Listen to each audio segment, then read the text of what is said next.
मंत्र पढ़ती, इन्हें मंत्र आता है। सुखदेव जी हंसते हैं। सुखदेव जी कहते हैं ये बेचारी, ये गांव की गवार गोपियां, अहीर की छोरियां, इन्हें क्या मंत्र वंत्र आता है? इन्हें क्या मंत्र आता है? हमारी कोलकाता में कथा हुई थी तो हमने देखा एक छोटा सा बच्चा, संडे के समय हम गए थे लक्ष्मी नारायण का मंदिर वहाँ पे वो के कोलकाता में, तो वहाँ पर हम दर्शन, तो छोटा सा बच्चा आए, हमने देखा उसे बड़े भाव से आंखें बंद कर करके स्कूल जा रहा था। तो आंखें, हमने उससे कहा, हमने कहा क्या बोलते हो? बोले महाराज हमें क्या आता है, हम तो कुछ जानते नहीं हैं, बस ठाकुर जी के सामने खड़े हो जाते हैं और पूरी ABCD 4 बार बोल देता हूँ और ठाकुर जी से कहता हूँ तुझे जो प्रार्थना बनानी हो इसी में से अपने हिसाब से बना लेना। आपको नहीं लगता वेद के मंत्र से जल्दी उस बच्चे की ये प्रार्थना भगवान तक पहुंची होगी? मुझे लगता है। बात यहाँ संस्कृत और अंग्रेजी की नहीं है, बात है यहाँ भाव की, प्रेम की। नहीं, वो भाव देखता है साहब, वो प्रेम देखता है, भाव उस तक पहुंचते हैं और कुछ चीज नहीं पहुंच। तुम्हारे शब्द थोड़े ही पहुंचते हैं वहां तक, शब्द में छुपे जो तुम्हारा जो भाव है वो पहुंचता है। क्या प्रार्थना है इन गोपियों की? बोले गोपियां कहती हैं, नहीं, गोपियां कहती हैं कात्यायनी महामाये महायोगिन्यधीश्वरी नंदगोपसुतं देवी पतिं मे कुरुते नमः। सुखदेव जी कहते हैं कितना जानलेवा मंत्र है। क्या कहती हैं? हे कात्यायनी देवी, हमें नंद गोप का छोरा पति के रूप में मिले। भगवान ना ना ना ना, भगवान नहीं तो नंद गोप सुतम, नंद गोप का छोरा। भगवान से हमें मतलब नहीं है, हमें मतलब है नंद गोप के छोरा से। हिंदी के एक कवि हुए,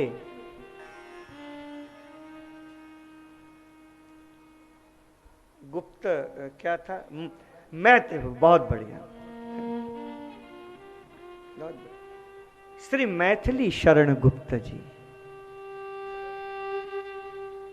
उन्होंने साकेत लिखी है, बड़ा अद्भुत ग्रंथ साकेत। आप लोगों ने साकेत, मैथिली शरण गुप्त महाराज, राम जी के बड़े भक्त, राम के बड़े, मैथिली शरण गुप्त जी। वो एक बात कहते हैं साकेत में, मुझे वो कविता मुझे याद नहीं आ रही, उसका भाव ये है।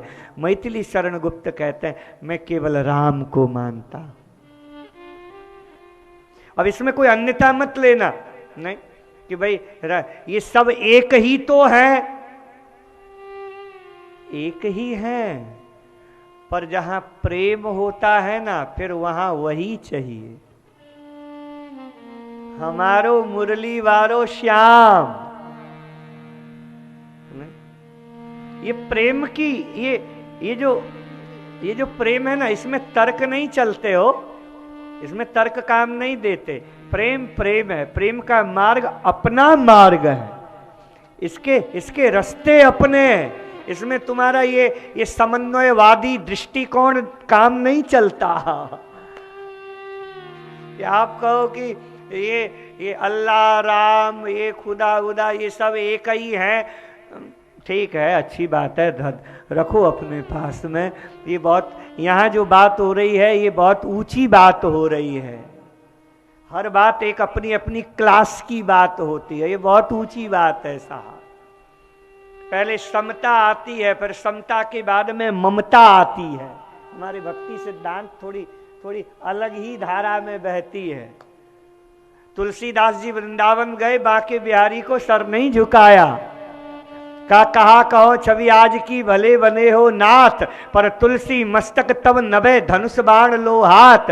राम कृष्ण एक है, इतनी बुद्धि तुम में हम में है, क्या गोस्वामी तुलसीदास जी में नहीं थी? बात ये नहीं है, बात समन्वयवादी के दृष्टिकोण की नहीं है, बात कुछ और है। जहाँ प्यार होता है ना, वहां फिर वही चाहिए, वही स्वरूप वाला चाहिए। और घटना घटी कित मुरली कित चंद्रिका कित गोपियन के साथ, अपने जन के कारण कृष्ण भय रघुनाथ। बाके बिहारी राम बन के प्रकट हो गए, ऐसा गोस्वामी तुलसीदास जी। तो मैथिली शरण गुप्त जी ने साकेत में लिखा है कि मैं राम को मानता हूं। तो किसी ने गुप्त जी से कहा कि ये महात्मा गांधी आदियों ने कहा राम भगवान नहीं थे, राम महापुरुष थे। तो मैथिली शरण गुप्त जी ने कहा मुझे भगवान से मतलब नहीं है, मुझे राम से मतलब है। मेरे साधकों, अद्भुत बात गुप्त जी ने लिखी है कि मुझे राम से मतलब है, मुझे भगवान से मुझे क्या, मुझे केवल और राम के अलावा अगर कोई दूसरा भगवान है तो ये मैथिली शरण निरीश्वरवादी होना स्वीकार करेगा, पर राम को छोड़ करके वो किसी को नहीं मानेगा।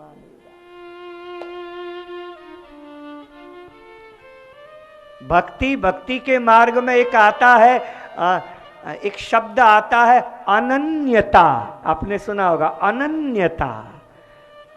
हमारी भगवती पार्वती मैया को सप्त ऋषियों ने समझाया महादेव में कुछ नहीं है, महादेव तो दिगंबर महाराज पहन करके बैठते हैं, भोले बाबा नहीं। विष्णु भगवान बड़े सुंदर है, बड़े खूबसूरत है। तो हमारी भगवती पार्वती मैया ने क्या कहा रामचरितमानस में, अरे महाराज महादेव अवगुण भवन विष्णु सकल गुण धाम। भले ही महादेव में कोई गुण न हो और विष्णु में सकल गुण हो, फिर भी मैं महादेव को छोड़ करके मैं किसी को नहीं भजूंगा। अनन्यता। मछली होती है ना, पानी में रहने वाले जीव तो भैया दुनिया में बहुत है। कछुआ भी है, कछुआ भी पानी में रहता है, क्या बोलते हैं उसे, मगरमच्छ भी पानी में रहता है। पर मछली का जो पानी से प्यार है, ऐसा प्यार कछुए का नहीं है, न मगरमच्छ का है। इसलिए हमारे प्रेमियों का आदर्श अगर कोई बना तो कछुआ नहीं बना, मगर नहीं बना, मछली बनी। क्यों?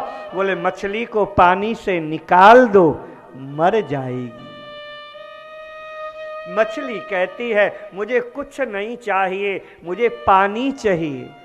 अरे तुझे घी में डाल दें, नहीं दूध में डाल दें। मछली कहती है मुझे घी और दूध से मतलब नहीं, मुझे पानी चाहिए। मीन मारी जल धोइए। मेरी बात का कोई प्लीज अन्यथा मत लीजिएगा। मैं जहां से बोल रहा हूं आप भी वहीं से सुनेंगे तो समझ में आएगी मेरी बात, नहीं तो सिर के ऊपर से होके गुजर जाएगी। मीन मारी जल धोइए। जो खाने वाले होते हैं, जो मछली खाने वाले होते हैं, उनके लिए देखिए क्या अद्भुत बात कही। मीन मार नहीं, मछली को पकड़ते हैं, बाहर निकालते हैं तो मछली मर जाती है, और मरने के बाद में महाराज उसको धोया जाता है। यानी मरने के बाद भी वो अपने प्रियतम को छोड़ती नहीं है। मीन मारी जल धोइए, खाए अधिक पियास। और जो खाता है उसको प्यास और लगती है, यानी मर गई, वो पेट में चली गई किसी के, पर महाराज उसके बाद भी वो अपने प्रियतम को याद करती रहती है और पानी पीना पड़ता है उसको। खाए अधिक प्यास, यानी प्रेम की उच्चावस्था कि मरने के बाद भी वो अपने प्रियतम को भूलती नहीं है। एक दूसरा पक्षी है चातक। चातक नहीं, क्या बोलते हैं आप लोग? चातक, चातक, पपीहा, पपीहा भी बोलते नहीं, चातक पपीहा, पपीहा, चातक। स्वाति बूंद ही वह पीता है पपीहा। नहीं, गंगा जल पिलाओ, नहीं पिएगा। एक पपीहा मर रहा था, प्यासा मर रहा था, गंगा जी में गिरा, लोगों ने कहा गंगा जल है पी लेना, अरे गंगा की कितनी महिमा है। चातक ने कहा मर जाऊंगा प्यासा, पर स्वाति बूंद के अलावा कोई भी बूंद मुंह में नहीं डालूंगा। गंगा जल भी नहीं पिया उसने। डॉक्टर बच्चन साहब हरिवंश राय बच्चन की कविता, मेरी बात को कोई अन्यथा मत लीजिएगा, मैं बहुत सहजता से बोल रहा हूँ। बच्चन साहब की वो काव्य है ना, क्या नाम है उसका, बड़ी प्रसिद्ध रही है, मधुशाला। मधुशाला, मधुशाला की एक पंक्ति है ना, प्राण प्रिय, क्या है? प्राण प्रिय यदि श्राद्ध करो तुम, मेरा तो ऐसे करना, पीने वालों को बुलवाकर खुलवा देना मधुशाला। महात्मा गांधी ने विरोध किया था डॉक्टर हरिवंश राय बच्चन का, ये मधुशाला को आप जला दो। तो बच्चन साहब ने कहा गांधी जी आप गलत ढंग से ही क्यों सोच रहे हो बापू, ये मधुशाला, इस मधुशाला की बात नहीं हो रही, ये आध्यात्मिक मधुशाला के बारे में वो मधु टपक रही है, वो मधुशाला, वो आध्यात्मिक, उसके बारे में सोचो ना। तो ऐसा निष्ठा है नहीं। देखो वो मेरी बात को आप बहुत हल्के ढंग से मत लेना कि ऐसे ये महाराज क्या क्या आज क्या क्या बोल रहे हैं, ऐसा नहीं है। नहीं, मैं प्रेम पर बोल रहा हूँ, और मेरी दृष्टि में, मेरे भागवत की दृष्टि में सबसे बड़ा तत्व अगर कोई है तो वह प्रेम है। प्रेम से बड़ा और कोई तत्व नहीं, मेरे भागवत की फिलॉसफी है। गोपियां नहाती रही, कन्हैया गए। अब सुनो कथा ध्यान से। कन्हैया गए, गोपियों ने कहा चलो बाहर निकलो, बाहर निकलो, बहुत देरी हो गई। बोले बाहर देखने लगी तो कपड़े गायब, वस्त्र नहीं है। आप कथा जानते हो, मैं केवल इसका जो भाव है वो सुनाते हुए आगे बढ़ रहा हूं। आप चिंता मत करना, आप आराम से बैठे रहना। आज ब्याह है नहीं, आज भगवान शंकर का भी ब्याह है, हमारे कन्हैया का भी ब्याह है। तो शादी ब्याह में थोड़ा बहुत विलंब होता ही है नहीं, इसलिए आराम से बैठिएगा, नहीं कोई जल्दबाजी न कीजिएगा। तो भगवान श्री कृष्ण, गोपियों ने कहा कपड़े कहाँ गए? कथा सुनना ध्यान से, कहाँ गए कपड़े? इधर उधर देखा, सुबह 3 बजे बंदर तो आएंगे नहीं वृंदावन के, और तूफान चला नहीं कि भाई कपड़े ही जमुना जी तक में पहुंच गए हो, कहाँ गए? एक सखी ने कहा अरे वीर देख। कहा क्या? बोले वो रहे हमारे वस्त्र, लहंगा फरिया। तो दूसरी हंसते हुए बोले हमारा प्रियतम भी बैठा है। अनुष्ठान सफल हुआ, कात्यायनी की सेवा कर रही थी, पूजा कर रही थी गोपियां, अनुष्ठान सफल हुआ। बोले नहीं नहीं, अनुष्ठान सफल नहीं हुआ। सफल तो तब माना जाता जब भगवती कात्यायनी प्रकट होती और गोपियों को कहती कि तुम्हें कृष्ण मिलेगा, इसे माना जाता अनुष्ठान सफल। पर महाराज जी सफल नहीं, सफलता की पराकाष्ठा हो गई। जिस से मांग रही थी वो प्रकट नहीं हुई, बल्कि जिसे मांग रही थी वही प्रकट हो गया।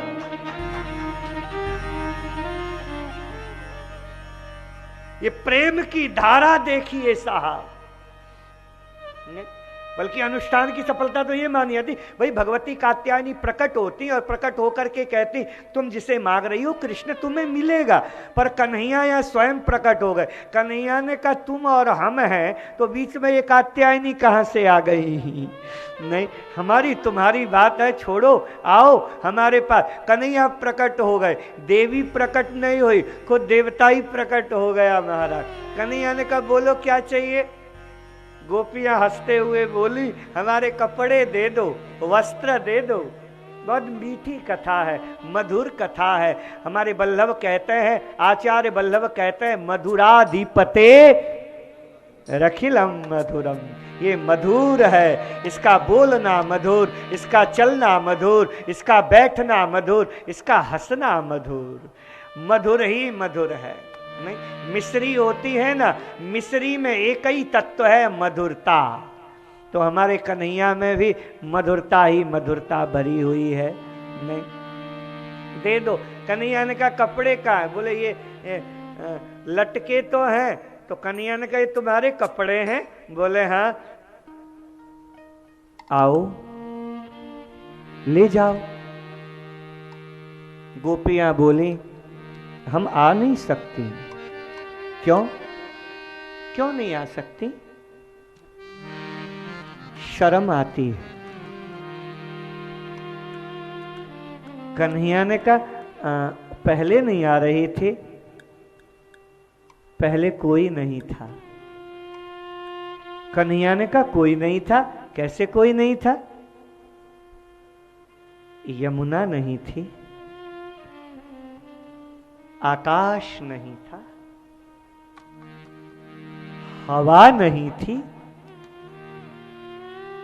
वृक्ष नहीं थे, वृंदावन नहीं था।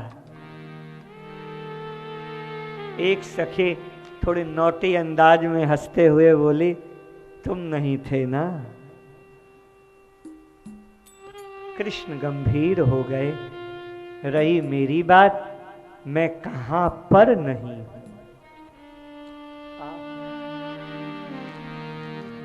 वृक्ष के रूप में कृष्ण खड़ा है, यमुना के रूप में कृष्ण बह रहा है, हवा के रूप में मैं ही तुम्हें छू करके गुजर रहा हूं।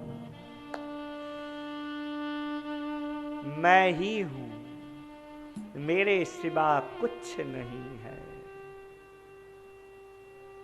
भागवत में लिखा है, कितनी मधुर कथा है। वेदांत कहता है आवरण भंग के बिना ब्रह्म साक्षात्कार संभव नहीं है।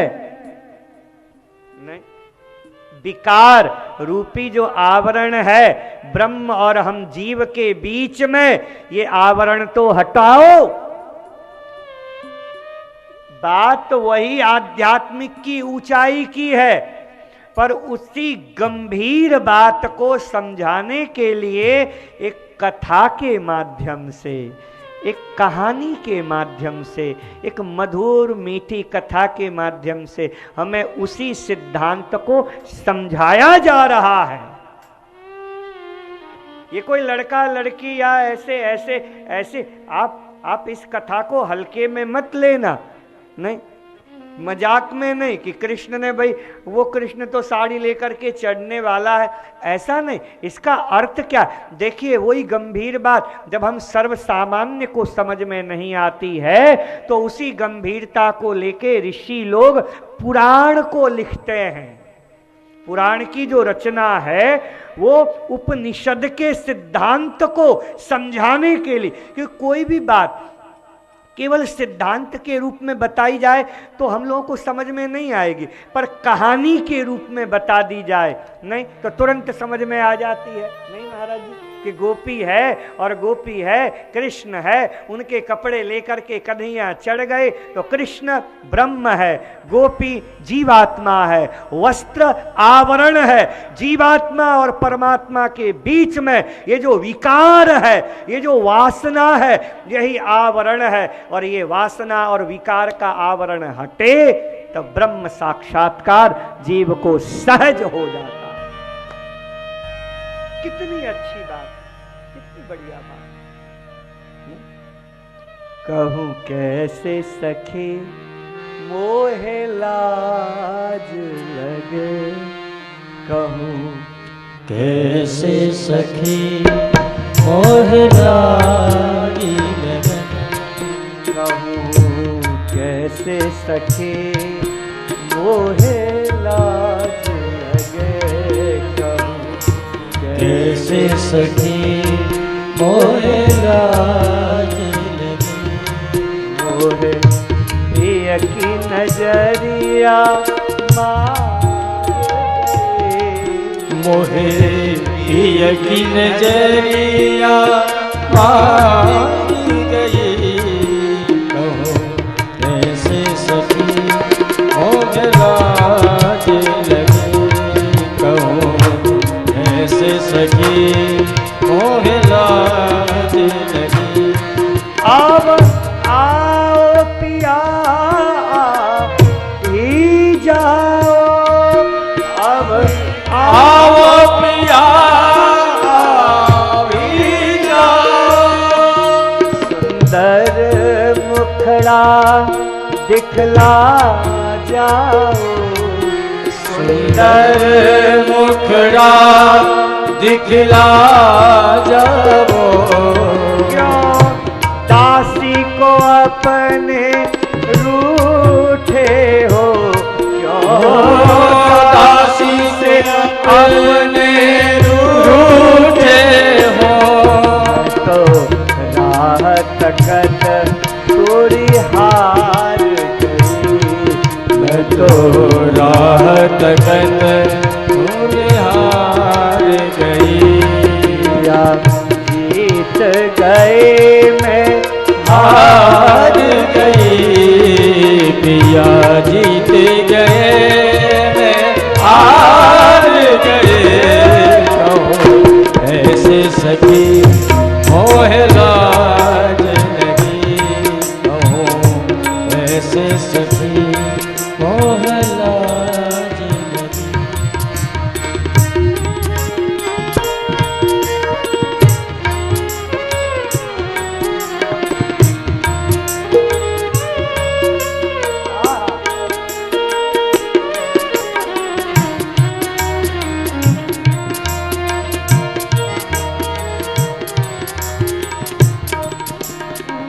परीक्षित ने प्रश्न किया, परीक्षित ने प्रश्न किया है।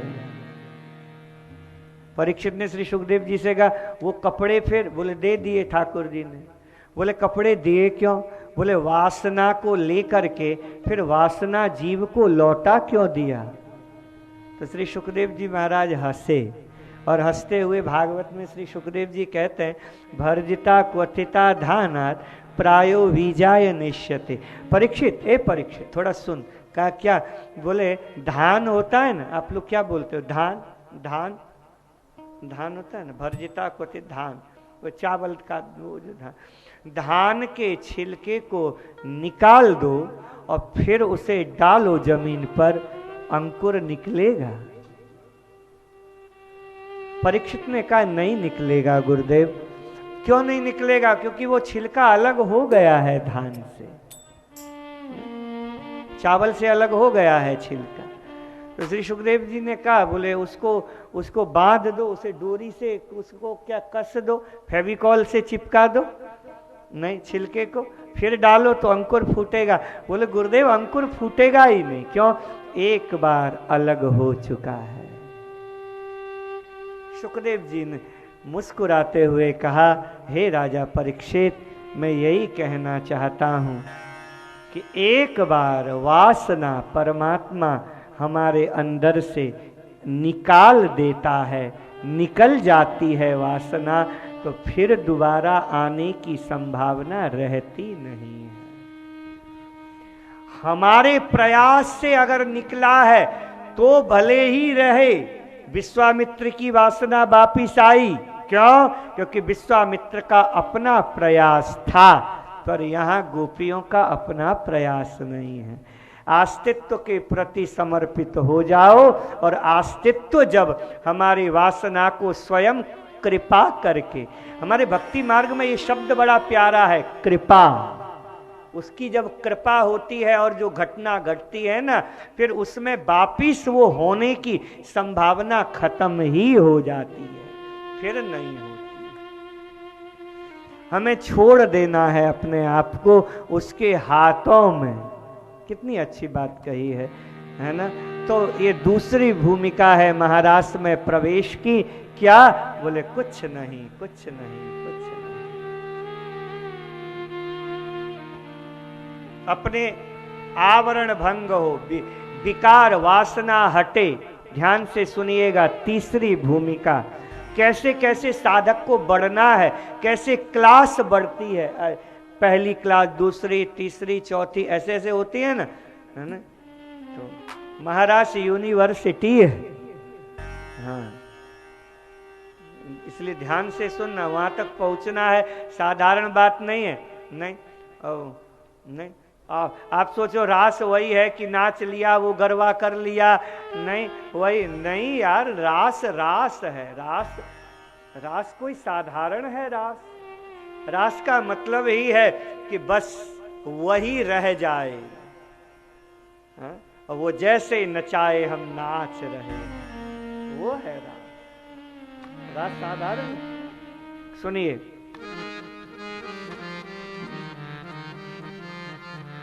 तीसरी भूमिका क्या? जाति का अहंकार तोड़ना पड़ता है। ये जाति का ईगो, जाति का अहंकार बिना टूटे, बिना छूटे संभव नहीं है कि हम महाराष्ट्र में प्रवेश करें। जाति तो शरीर की है, आत्मा की कोई जाति है? बताइए। कन्हैया गए आज दूर खेलते खेलते।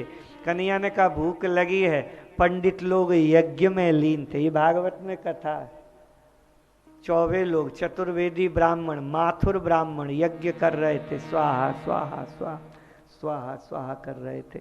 तो कन्हैया गए, कन्हैया ने कहा भूख लगी है। ग्वाल बाल बोले कुछ हम लाए नहीं आज, तुझे भूख लग रही है, बता ना क्या करे। कन्हैया ने कहा वो जो पंडित लोग हैं ना यज्ञ कर रहे हैं, बहुत माल है इनके पास, देखो सब रखा हुआ है, खीर है, हलवा है, नहीं वो उनसे मांग करके लाओ। हमारे भागवत में बड़ी मीठी कथा, ध्यान से सुनना।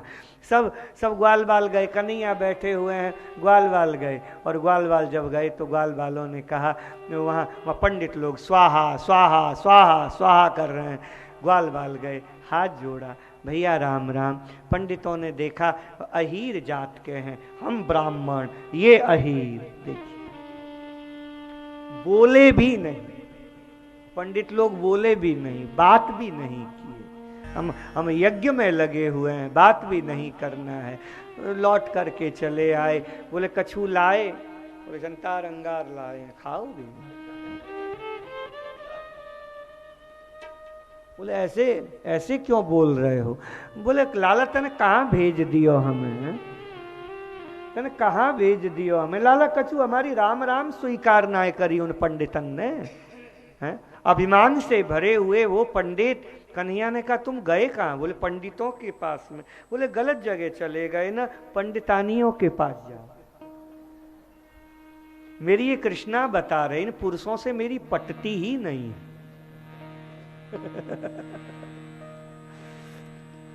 मेरी माताओं से पटती है। कन्या से पूछा कि तुम्हें जिसने भी समझा इस कृष्ण के रूप में, ये सब आपने भी देखा कि रुक्मणी ने समझा, रुक्मी ने नहीं समझा, रुक्मी नहीं समझ सका।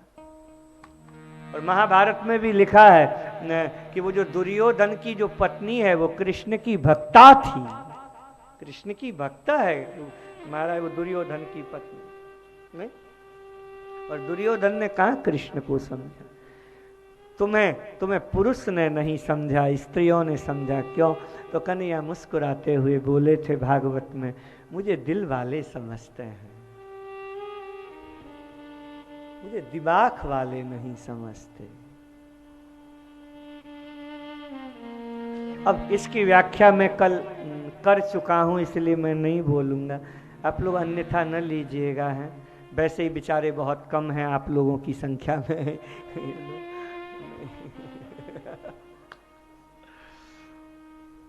बहुत अच्छा, मुझे अच्छा लग रहा है द्वारिका में कथा कहना। मेरी बहुत इच्छा थी, नहीं मेरी बहुत इच्छा थी।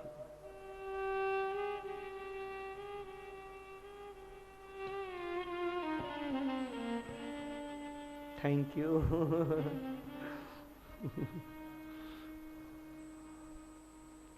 बहुत अच्छा लगा द्वारिका में।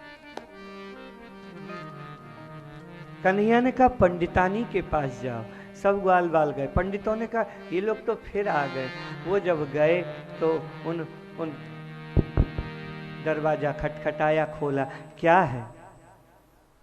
बांके बिहारी आया है, भूखा, कुछ दे दो। बांके बिहारी आया है,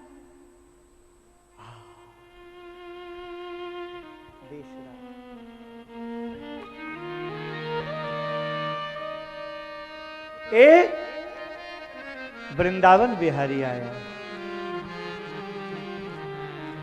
तीसरी से कहा ए सुनो, वृंदावन बिहारी आया, कन्हैया आया, आप लोग 10 मिनट रुकोगे?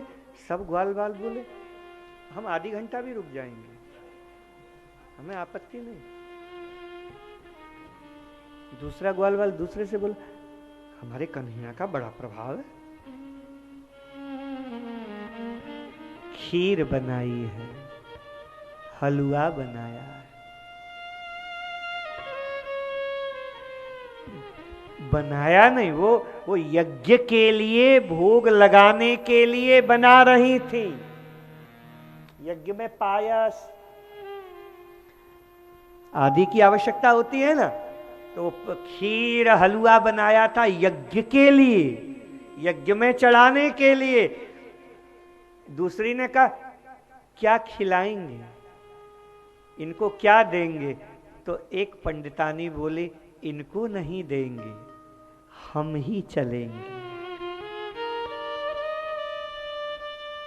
अपने वृंदावन बिहारी को हम अपने हाथों से खिलाएंगे। पर क्या? बोले ये जो बना है ना यज्ञ के लिए, हलवा खीर, यही खिलाएंगे। पर ये तो यज्ञ के लिए, बोले अग्नि में डालो और साक्षात यज्ञ नारायण भूखा खड़ा है, ऐसे अग्नि में डालने से क्या फायदा? चलो, हमारे पति हमसे गुस्सा हो जाएंगे। तो एक बोली वो हमसे खुश हैं भी कब? वो जब देखो वो गुस्सा ही रहता है, कोई फर्क नहीं पड़ता। और हो भी जाएंगे तो अपने ही हैं, मान जाएंगे, कहाँ जाएंगे। चलो, पर अपना कन्हैया कहाँ हमें बार बार मिले। आहा, मेरी भागवत में लिखा है सारी यज्ञ पत्नियां जाती हैं भगवान श्री कृष्ण के पास में। कन्हैया लाल बैठे हैं, श्याम हिरण्य परिधिम वनमाल्य वरहा, धातु प्रवाल नटवेश मनोव्रता से। आज की कथा को ध्यान से सुनना, आपको भी लगेगा कि कथा का स्तर बढ़ता जा रहा है, क्लास बढ़ती जा रही है। अब ध्यान से कथा को सुनोगे आपको लगेगा कि कथा धीरे धीरे धीरे धीरे वो धीरे धीरे आगे आगे इसका स्तर बढ़ता जा रहा है, क्लास बढ़ती जा रही है। ये तीसरी क्लास है कि जातिवाद छूट जाता है।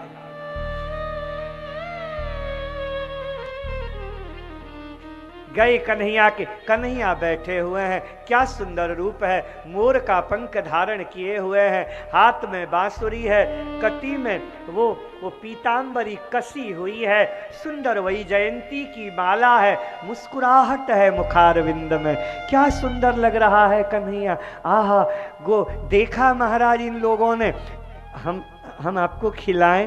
कन्हैया ने कहा खिलाओ। नहीं, और अपने हाथों से खिलाया है, खीर हलवा खिलाया।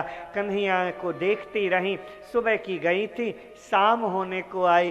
कन्हैया ने कहा अब जाओ। उन पंडितानियों ने कहा कहाँ? बोले अपने घर जाओ, हमारे पति अब हमें घुसने नहीं देंगे ना। वो यज्ञ का जितना भी सामान था सब हमने तुम्हें खिला दिया, अब कुछ नहीं है वहां, वो बहुत नाराज होंगे। कन्हैया ने कहा नाराज नहीं होंगे, बहुत प्रसन्न होंगे, तुम जाओ तो। इच्छा नहीं है इन लोगों की, किसकी इच्छा होगी कन्हैया से दूर जाने की। महाराज फिर भी यह कृष्ण को देखते हुए जब गई, भागवत में श्री सुखदेव जी कहते हैं पति लोग खड़े हैं और उनकी पत्नियां जब आती हैं तो भागवत में लिखा है सारे पतियों ने अपने पत्नी को प्रणाम किया और प्रणाम करके कहा कि यज्ञ हमने किया पर यज्ञ का फल तुमने पा लिया।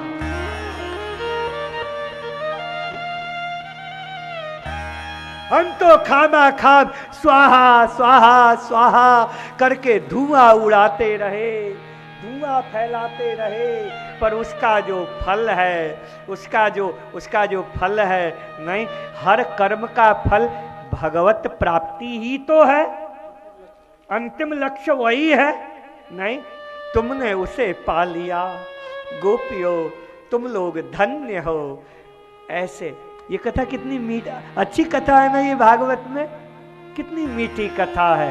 यानी परमात्मा जाति, उस भक्ति की ऊंचाई पर पहुंचना है तो आपको जातिवाद को भी छोड़ना पड़ेगा, क्योंकि शरीर देखो, अब आप सामाजिक स्तर पर इस कथा को मत सोचिएगा। ये बात आज सामाजिक स्तर की नहीं हो रही है, आज बात बहुत ऊंची हो रही है, बहुत ऊंचे स्तर की हो रही है। और इसके बाद में चौथी भूमिका है महाराष्ट्र में प्रवेश की, कि देवताओं को भी त्याग देना पड़ता है। बहुत बड़ी बात बोल रहा हूं मैं महाराज जी। देवी देवता ग्रह इत्यादि सबको त्याग देना पड़ता है। जब कन्हैया को पकड़ लिया तो फिर क्या देवी देवता, वहां कहां देवी देवता बताइए। नहीं, हमारा वही है, जो भी है वही है, उसके सिवा और कुछ नहीं है। नहीं? इंद्र, कन्हैया ने कहा छोड़ो इंद्र की पूजा, मैं तुम्हारे सामने हूं, फिर क्या किसी देवता की पूजा करते हो? और देवता कौन है बताइए, देवता कौन है? देवता भगवान नहीं है, देवता हम और आप ही तो देवता बनते हैं। पुनर्जन्म का साइंस अगर आपने पढ़ा होगा तो देवता कौन है? महाभारत में कथा आती है, चींटी जा रही है, महाराज जी चींटी जा रही है, अर्जुन के साथ में कन्हैया बैठे हंसते हैं। अर्जुन ने कहा हंसते क्यों हो? बोले चींटी को देख करके। कहा क्यों? बोले ये चींटी 1000 बार ब्रह्मा बन चुकी है, ये चींटी 1000 बार ब्रह्मा बन चुकी है, और देखो आज ये चींटी की योनि में फिर लौट करके आई है, और कहीं से खुशबू इसे मिली है चीनी की, मिठास की, तो वो उसके पीछे दौड़ रही है। कैसी अद्भुत माया है। तो इसीलिए देवी देवता कोई और नहीं, आप और हम। अच्छा पुण्य करो, आप देवता बनोगे, नहीं आपको अच्छा वो मिलेगा, ये मिलेगा। दान करो, पुण्य करो, अच्छा मिलेगा, नहीं तो ऐसे ऐसे ऐसे ऐसे सबका पूरा विज्ञान है। मेरे पास समय नहीं है, नहीं तो मैं आपको पूरा विस्तार से बताता कि इसका ऐसे ऐसे ऐसे नहीं, वो पार्ट 2 जो हमारी जो बात नहीं, वो ऐसे ऐसे ये सब इसका जो हम पुण्य करते हैं। और जब तक पुण्य, इसको आप ऐसे समझिए, 5 स्टार होटल में हम जाते हैं ना, जब तक पैसा है 5 स्टार होटल के मजे लो, और पैसा खत्म होटल से बाहर। ऐसे ही स्वर्ग कुछ और नहीं है, एक बढ़िया 5 स्टार होटल है। नहीं, जब तक पुण्य आपके पास में है तब तक उसके स्वर्ग के मजे लो। नहीं, अप्सराएं हैं, ये हैं, वो हैं, सब है महाराज स्वर्ग में, हमारे पुराणों में उसका पूरा वर्णन है। नहीं, और क्षीणे पुण्य, क्या गीता जी में, क्षीणे पुण्य मृत्युलोकम विशंति, आपका जेब खाली हो गया, पुण्य खत्म हो गए तो आओ वापिस। यही सब चल रहा है हमारा। नहीं, इसलिए देवता कोई और नहीं है, हम और आप ही देवता हैं। कन्हैया ने कहा क्या देवता वेवता के चक्कर में पड़े हुए, छोड़ो यार देवता वेवता को। नहीं, एक पकड़ लिया ईश्वर को, ब्रह्म को, उसमें सबई है। नहीं भैया, पेड़ को अगर आपको बढ़ाना है, जल देना है, तो उसके पत्तों में पानी डालने से कोई फायदा है? कहाँ जल डालना चाहिए? जड़ में दो। नहीं तो ईश्वरत्व जो है, अस्तित्व जो है, वो जड़ है। देवी देवता ये सब शाखाएं हैं। नहीं, मैं फिर आपको सावधान करूं, आप एक सामाजिक स्तर पर, एक उसके स्तर पर आज की कथा मत सुनिएगा। ये बहुत ऊंची बात है, ये बहुत ऊंची आध्यात्म की ऊंचाई की बात हो रही है कि साधक जैसे जैसे आगे बढ़ता है तो उसका छूटता चला जाता है। फिर ये छूट गया, वो छूट गया, फिर आगे आगे आगे आगे बढ़ते तो देवता छूट जाते हैं। कन्हैया ने कहा छोड़ो, इंद्र नाराज भी हो गया। भागवत में लिखा इंद्र नाराज हो गया, बहुत नाराज हो गया। इंद्र ने कहा डुबो दो ब्रजमंडल को, मैं भी दिखाता हूं। बारिश होने लगी, बादल कड़कने लगे, महाराज बादल गरजने लगे और वर्षा शुरू हुई। इंद्र ने कहा मोटर खोल दो, मोटर खोल दिया गया, वर्षा होने लगी। कन्हैया ने कहा, कन्हैया से बोले अरे हम तो भीग गए हैं। सब लोग कांपने लगे, कार्तिक का महीना, सब लोग ठंडी से कांपने लगे, हाहाकार मच गया चारों ओर। क्या करें क्या करें क्या करें? सब महाराज ग्वाल बाल गौए सब बिल्कुल भीग रहे हैं, कांप रहे हैं। जो ग्वालिनी है अपने अपने बच्चे को छाती से लगा करके रखी हुई है, उनके झोपड़ी बह गए हैं, सब बहता जा रहा है। प्रलय का दृश्य उत्पन्न हो गया यहाँ पर। अब करें क्या? कन्हैया ने सबको देखा, ऊपर की ओर देखा। अच्छा, इंद्र समझता क्या है अपने आप को? कन्हैया ने कहा आओ मेरे साथ। कृष्ण गए गिरिराज के नीचे, जिस गिरिराज का पूजन करवाया था आज, उसी के नीचे गए। कृष्ण ने अपनी उंगली में गिरिराज पर्वत को धारण किया। बोलो गिरिराज धरण की। गिरिराज पर्वत को धारण किया। सारे ग्वाल बाल बोले अरे अरे अरे अरे अरे तेरी जो कलाई है मुरक जाएगी। तो कन्हैया ने कहा सब लग जाओ। तो सब ग्वाल वालों ने अपनी लाठी लगा ली वहां पर। सब एक दिन बीता, 2 दिन बीता। इंद्र ने कहा डूब गया होगा ब्रजमंडल, देखो। और जब देखा तो कहा धूल उड़ रही है। इंद्र ने कहा और मोटर खोलो पानी का, और मोटर खोला गया। कहा बरसाओ, और बरसाया गया। 3-4 दिन और बीते, 4 दिन हो गए। बोले कहा अब तो डूब गया होगा। बोले नहीं डूबा है। बोले अच्छा नहीं डूबा? बोले हाँ। बोले और मोटर खोलो। जैसे इंद्र ने कहा तो तुरंत इंद्र के जितने भी वो सब जो भी सैनिक आदि जो भी थे, दूत इत्यादि जो भी थे, उन्होंने कहा बोले महाराज टंकी में पानी खत्म हो गया। भागवत में लिखा टंकी में पानी खत्म हो गया, अब कहां से छोड़े पानी? इंद्र ने कहा फिर एक काम करो। कहा क्या? बोले बटन दबाओ, मशीन चलाओ और समुद्र में से पानी खींचो। बोले महाराज मशीन चल नहीं सकती। कहा क्यों? बोले जहां से करंट आ रहा था उस पावर हाउस से अब पावर आना बंद हो गया।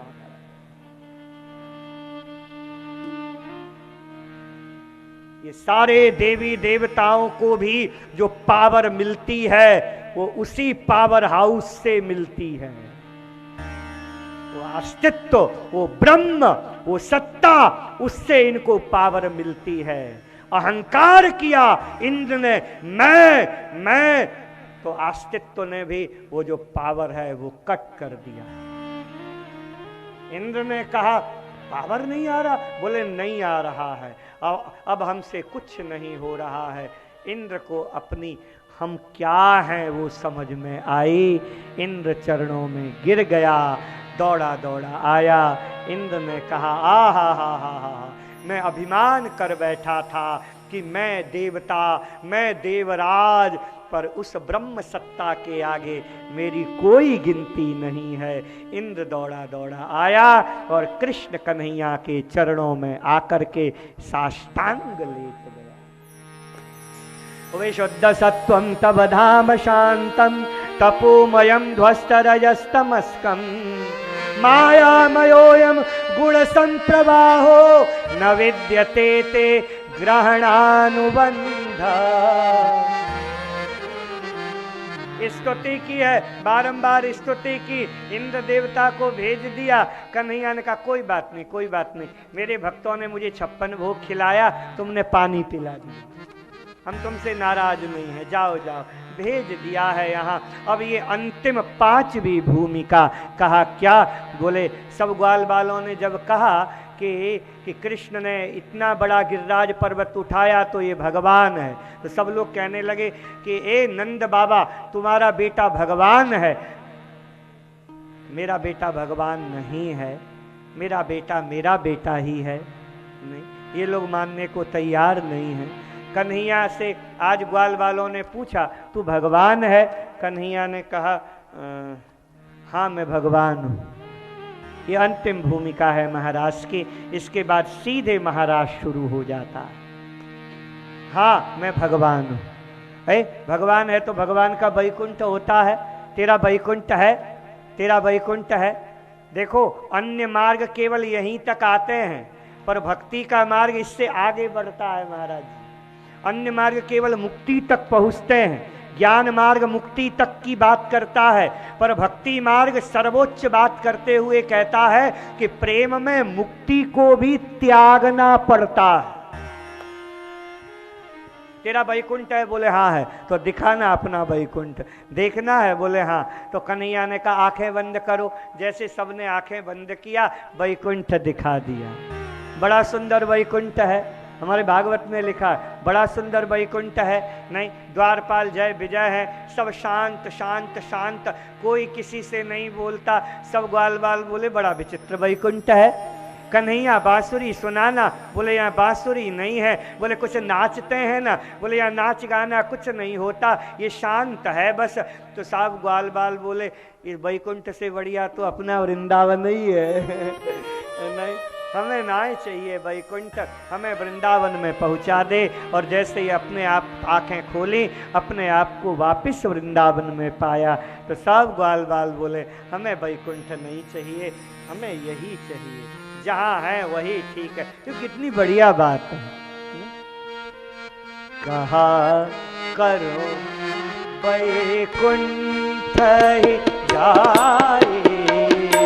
कहा करो वैकुंठ जाए, कहा करो कुछ नहीं चाहिए, वैकुंठ भी नहीं चाहिए, वैकुंठ भी कहा करो वैकुंठ। मेरे साधकों छोड़ दिया और जब मुक्ति को भी अस्वीकार किया, मुक्ति का भी परित्याग किया, अब यहाँ से रास पंचाध्यायी शुरू होती है। ये अंतिम है जहाँ साधक त्याग देता है कि हमें मुक्ति भी नहीं चाहिए, हमें केवल तू चाहिए, हमें तुझसे कुछ चाहिए ही नहीं, हमें सिर्फ तू चाहिए।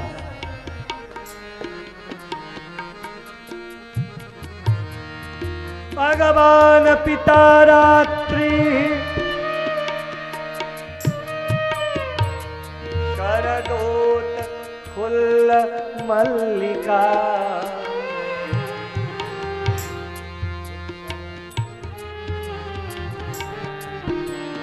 विक्षरन्तुं मनश्चक्रे योग मायाम उपास।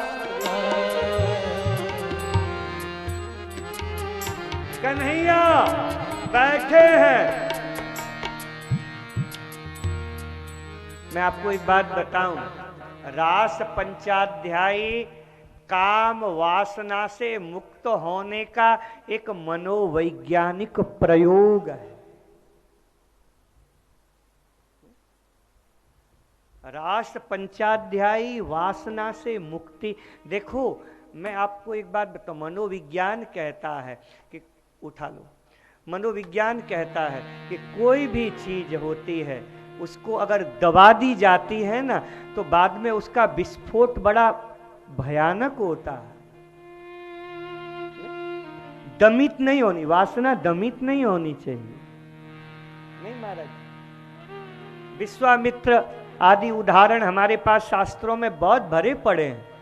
वो विश्वामित्र की जो घटना मेनका के साथ में जो हुई वो क्या था? वो दमित वासना का परिणाम ही तो था। दबनी नहीं चाहिए वासना, दबनी नहीं चाहिए, उसका स्खलन होना चाहिए। बोलना स्खलन भी नहीं होना चाहिए, दमित भी नहीं होना चाहिए, स्खलन भी नहीं होना चाहिए, उसका एक प्रयोग होना चाहिए। काम की ऊर्जा साधारण नहीं है, काम की ऊर्जा इतनी अच्छी है कि इसका प्रयोग अगर हम सही ढंग से करें तो यही काम हमें राम से मिला सकती है, राम से मिला सकती है। हम कैसे प्रयोग करते हैं हमारे ऊपर बात निर्भर है। भागवत हमें यही सिखाती है और कुछ नहीं सिखाती है कि जीवन में जो हो रहा है उसका प्रयोग कैसे करना। आप लोग चंडीगढ़ गए हो? चंडीगढ़ गए हो? चंडीगढ़ में एक गार्डन है, क्या बोलते हैं मुझे नाम याद है, रॉक गार्डन है ना। वो कैसे कैसे नहीं, टूटे फूटे बर्तन, टूटे फूटे वो सब, उस कितना सुंदर गार्डन बना। तो हमें भी भैया नहीं, जो बेकार बेकार जो चीजें हमारे जीवन में भी जो आ रही है ना, हमें कथा भागवत ये सत्संग के माध्यम से हमें इसी कला को सीखना है कि जो बुराइयां भी है उसका हम कैसे जीवन में उपयोग करें। ये बहुत समझने जैसी बात।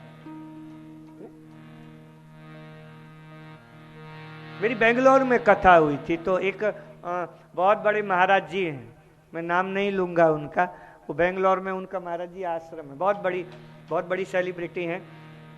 तो हमसे जो आयोजक जो थे वो बेंगलोर के, वो उनके शिष्य थे। तो वो हमको बोले हमारे महाराज जी के पास आप जाओगे?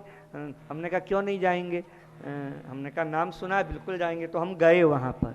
तो हमें तो कुछ आता वाता है नहीं, हम तो हिंदी वाले महाराज जी का जो कक्ष था महाराज सब अंग्रेज सब महाराज विदेशी लोग बैठे हुए थे। महाराज जी भी अंग्रेजी में बोल रहे थे। हम गए वहाँ पर, हमको भी वहाँ पर बैठाया गया वहीं। अब हम सुनते रहे। हमें अंग्रेजी आती नहीं है हमें, अब आती नहीं है का मतलब ऐसा नहीं, पर कभी ऐसे शौक, कभी वो नहीं तो अंग्रेजी आना कोई बड़ी बात हो रही है, वो सीख लें। पर कभी उसमें कभी गए नहीं, कभी इच्छा ही नहीं हुई कि भाई इस भाषा को सीखी जाए। तो हम तो इतनी अंग्रेजी जानते हैं। एक ने कहा हमारा प्रोनाउंसिएशन ठीक नहीं है, तो दूसरे ने कहा यार हमारा भी वही ठीक नहीं, तो उससे वो भी नहीं बोला गया। तो हम भी ऐसे ही हैं नहीं, तो हमारा भी वो प्रोनाउंसिएशन ठीक नहीं है। तो हम भी जाकर के वहाँ बैठे, तो सब लोग बैठे हुए थे, सब विदेशी लोग थे। अंग्रेजी में महाराज जी बोलते रहे आधी घंटे तक। फिर हमने कहा बहुत समय हो रहा है, अब हम जाएं। तो फिर महाराज जी ने कहा आप कहाँ से आए हैं?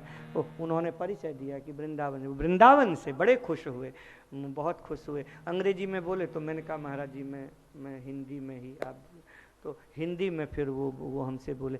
फिर हमको बोले करते क्या हो? हमने कहा भागवत कहते हैं। तो अरे भागवत क्या सिखाती है हमारे साधकों को बताओ।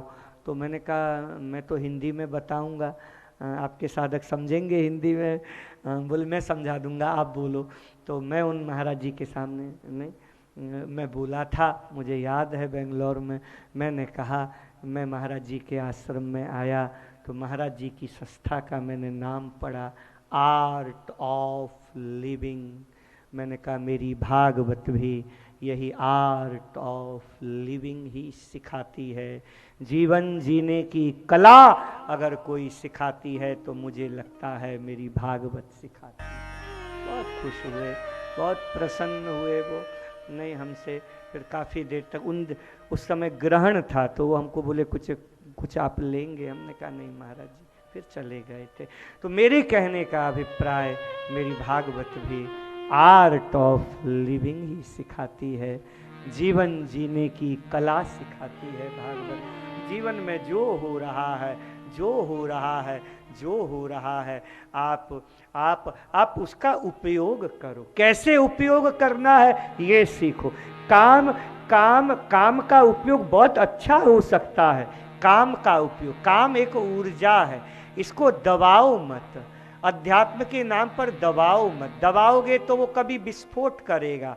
दबाओ मत, स्खलन भी नहीं हो, उसका प्रयोग हो। ऊर्ध्वरेता हमारे यहाँ ऊर्ध्वरेता नहीं, यहाँ जाकर के वह काम की ऊर्जा स्थापित हो जाए। काम राम से आपने नहीं सुना होगा कि किसी नपुंसक व्यक्ति ने भगवान को पा लिया हो। महाराज जी, नपुंसक व्यक्ति ईश्वर को भी नहीं पा सकता। ईश्वर को पाने के लिए भी काम की ऊर्जा चाहिए, नहीं? काम की ऊर्जा चाहिए, उस ऊर्जा का प्रयोग हो। रासलीला काम की ऊर्जा का एक रूपांतरण है। कृष्ण सब करते हैं, कृष्ण गोपियों को हग भी करते हैं, आलिंगन करते हैं, चूमते भी हैं, नहीं सब है महाराष्ट्र में। गोपियों को चूम भी रहे हैं, आलिंगन बद्ध भी हो रहे हैं, बीड़ी पान भी खिला रहे हैं, एकाकार हो रहे हैं। श्याम श्याम रटत राधे आपु ही श्याम भई। ज्ञान में जो अद्वैत की घटना घटती है, नहीं वो घटना प्रेम में सहज घट जाती है। अद्वैत यहाँ फिर दो नहीं रहते, फिर एक हो। ये प्रेम की खासियत है। प्रेम दो रहने ही नहीं देता है, वो एक बना करके ही दम लेता है। ये प्रेम की विशेषता है। प्रेम दो को एक बनाता है, वो एक बनाता है।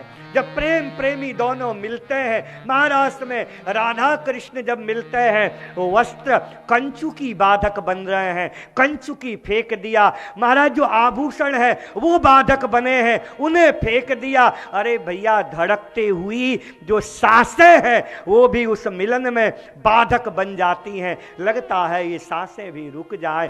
देह बाधक बन जाते हैं, शरीर बाधक बन जाते हैं उस प्रेम की सर्वोच्च स्थिति में। तब लगता है कि ये देह भी नहीं, कुछ नहीं, केवल आत्मा का मिलन, जीवात्मा और परमात्मा का दिव्य जो मिलन है, उसी को कहा गया है महारास, उसी को कहा गया है रास। इस बात को समझना बहुत जरूरी है। नहीं तो हम लोग केवल वो आलोचना में पड़े रहते हैं। रास, वो कन्हैया गोपी के साथ में नाचा, अरे उसको समझो तो यार। काम की ऊर्जा को हम नजरअंदाज नहीं कर सकते अध्यात्म के नाम पर, नहीं। ये काम की ऊर्जा बहुत बहुत गहन ऊर्जा है। भगवान श्री कृष्ण आज कदम्ब के वृक्ष में के नीचे बैठे और नीचे बैठ कर के कन्हैया ने बांसुरी बजाई। अरे मुरलिया बाजे रे यमुना के, मुरलिया बाजे रे यमुना के तीर।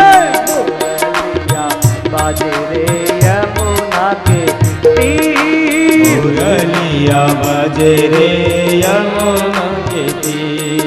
ओ यमुना के तीर, हाँ यमुना के तीर, यमुना के तीर, हाँ यमुना के तीर। अरे यमुना के तीर, हाँ यमुना के तीर, यमुना के तीर, हाँ यमुना के तीर। मुरलिया बाजे, अरे मुरलिया बाजे रे यमुना के तीर।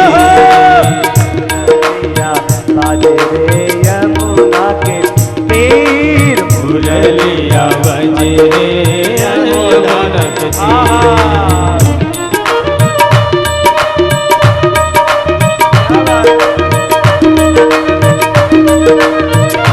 ताली बजाइए बड़े प्यार से।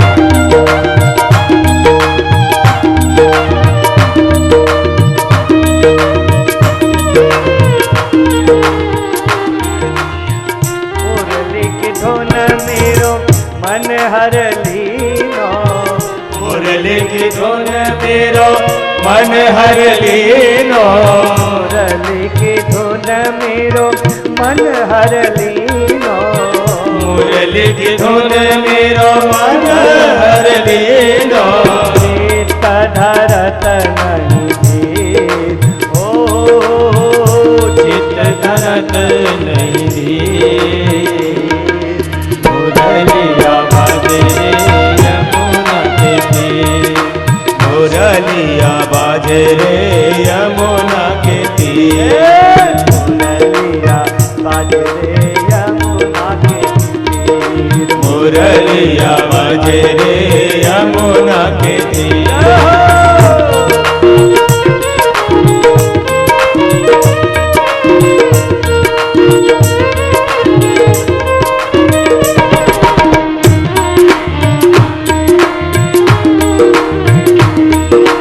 तारो कन्हैया तारी कमरिया, तारो कन्हैया कारी कमरिया। तारो कन्हैया कारी कमरिया, तारो कन्हैया कारी कमरिया। तारो यमुना को कारो यमुना को मुरलिया बाजे रे यमुना के तीर। मुरलिया बाजे रे यमुना के तीर। मुरलिया बाजे रे यमुना के तीर, मुरलिया बाजे रे यमुना के तीर। मीरा के प्रभु गिरधर नागर, मीरा के प्रभु गिरधर नागर। मीरा के प्रभु गिरधर नागर, मीरा के प्रभु गिरधर नागर। चरण कमल पर ओ चरण कमल पर मुरलिया बाजे रे यमुना के तीर। मुरलिया बाजे रे यमुना के तीर। मुरलिया बाजे रे यमुना के तीर। मुरलिया बाजे रे यमुना के तीर। मुरलिया बाजे रे यमुना के तीर। बांसुरी बजी है कन्हैया की, बांसुरी बजी है। और जब बांसुरी बजी निशम्य गीतम तदनंग वर्धनम, बांसुरी बजाई कन्हैया ने। बांसुरी को जिसने सुना वो सब भगी, सब भगी।